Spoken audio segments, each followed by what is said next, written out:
Assalamu alaikum warahmatullahi wabarakatuh. Hordoftootaf kabajamtoota mustee waa'ee tube akkam nagaa fayyaa jirtan isin jecha arras gaa akkuma beekamu viidiyoo haaraa tokkoon dhufnee jirran isin jaa akkasuma gaa warri chaanaala kanaaf haaraa taatan subscribe godhuudhaan nu jajjabeessaa isin jenna. Isin malee nama tokkoon qabnu Oromootu isin jaaladha isin kabajaa isin jaa walaa jajjabeessinu isin jaa.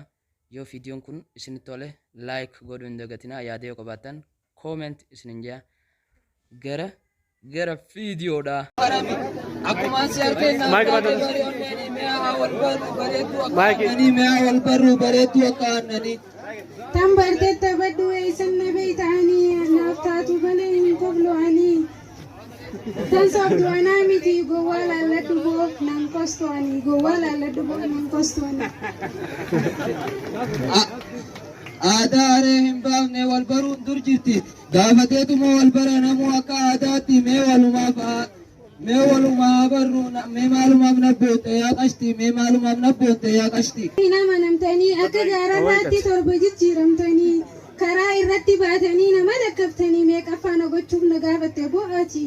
Ani amma qosa dhiisii mee karaarraa naaf banii amma qosa dhiisii mee karaa naaf banii. Namoota warra dhiiranii tunaadaa teessanii 90 beetanii amma walaa barru dhiisii waa'ee sanii amma walaa barru dhiisii waa'ee sanii. Barbaadee wal barranaan jettee dhiisii siin ta'u'anii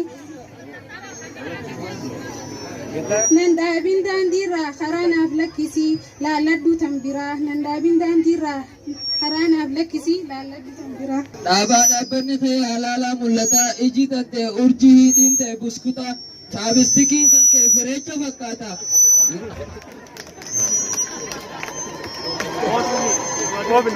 Leeman biyyoo fakkaatan baanaan fakkaata kan silaalu hunda qalbii hattee deemta tanaafan si bare si baruu furmaata tanaafan si bare si baruu furmaata. Tomoo na lakkaftamoo gurbaa akkam narraa feeta taraafika durbaa si godhanii laata moo kurma dubartii shalleedha eeggatta moo kurma dubartii shalleedha eeggatta.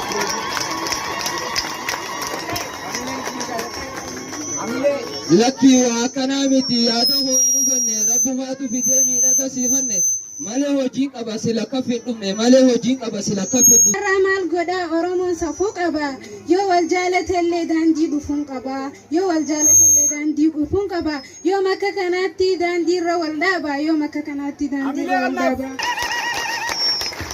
Amilee letti xiqqaatti gamas.